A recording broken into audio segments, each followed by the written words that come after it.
casamento, a separação e o recasamento são formas de vermos ao mesmo tempo a esfera privada fazendo interseção com o debate público. A vida íntima de cada uma e um de nós é influenciada pelos caminhos do mundo lá fora. Então, essas três dimensões da vida, elas mudam com o mundo. Elas se transformam com a velocidade e com o conteúdo das transformações do mundo.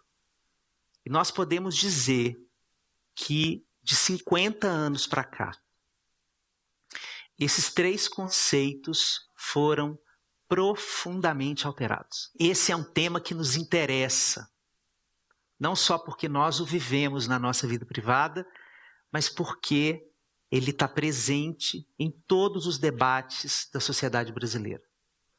Eu quero começar com uma metáfora, que a gente imagine 5 vizinhos de casas geminadas. Na casa 1, a gente tem um casal heteroafetivo com 2 filhos. Esse casal chama esses 2 filhos de "eu tenho um casal". Prestem atenção nessa palavra. São cristãos, têm uma moral mais rígida, têm um casamento com uma diferenciação muito rígida de papéis de gênero, baseado na divisão social do trabalho, ou seja, ele sai para, desde a época pré-histórica, caçar e trazer a comida, então ele sai para prover a casa, conquistar coisas para essa casa, para essa família, para esses filhos. E ela fica cuidando da casa e dos filhos. Podemos dizer que essa mulher é uma mulher bela, recatada e do lar. E esse casal, quando entra em crise, é um casal resistente ao diálogo sobre a crise e à ideia de separação, porque esse casamento precisa ser mantido a qualquer custo. Do lado dessa casa, nós temos a casa 2. E essa casa 2, ela é habitada por um casal heteroafetivo, fusionados num amor romântico.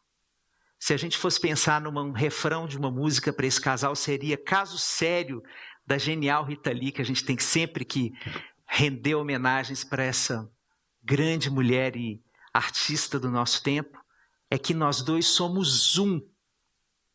Esse casal imagina o amor e o casamento como uma fusão. E eles tiveram filhos porque esses filhos completam a vida. Chega um momento em que o casal não pode ficar sozinho.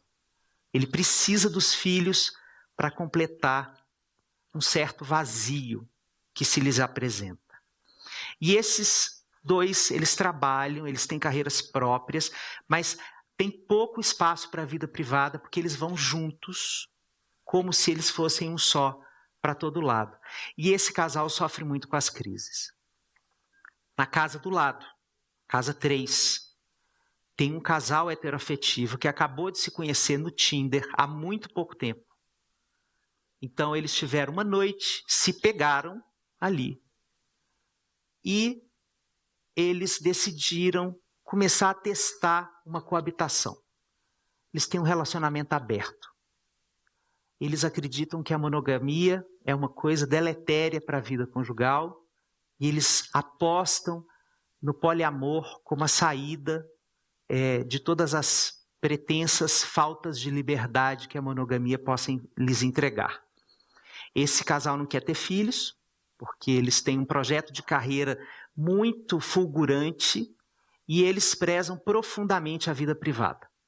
Então eles têm praticamente 2 vidas paralelas, que andam como 2 retas, e eles se encontram à noite para conversar, tomar um vinho, ter uma boa noite de sexo.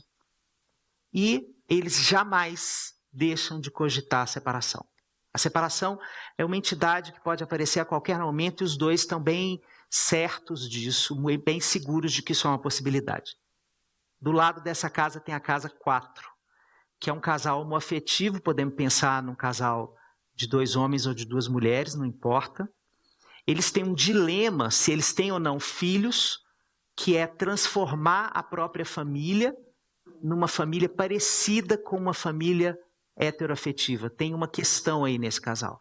Será que a gente está querendo ter filhos para parecer com uma família heteroafetiva ou porque é um desejo nosso? Esse casal tem problemas com as famílias de origem e eles complementam a rede social, a rede de afetos deles com os amigos. Na casa 5, a gente tem um casal hétero recasado.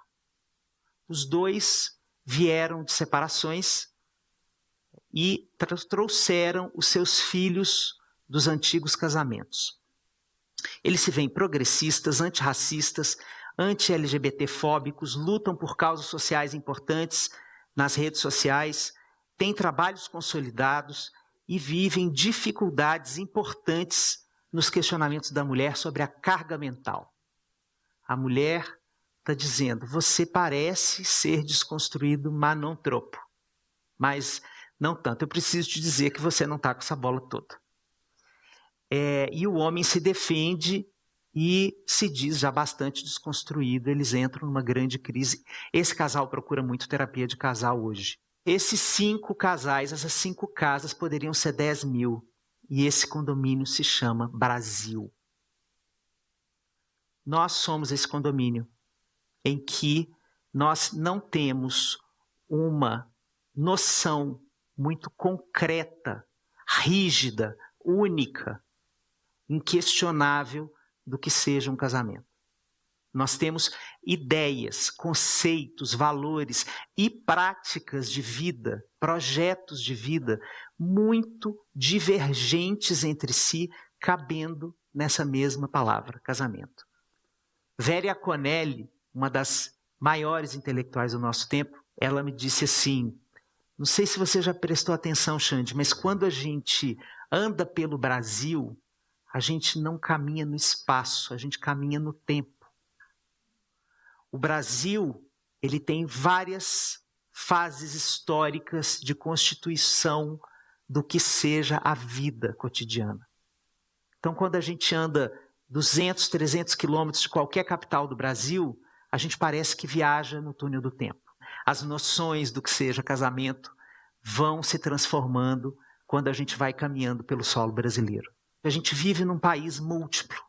A gente precisa o tempo inteiro lembrar disso para que nenhuma e nenhum de nós se acostume com a sua ideia do que seja casamento, do que seja separação e do que seja recasamento.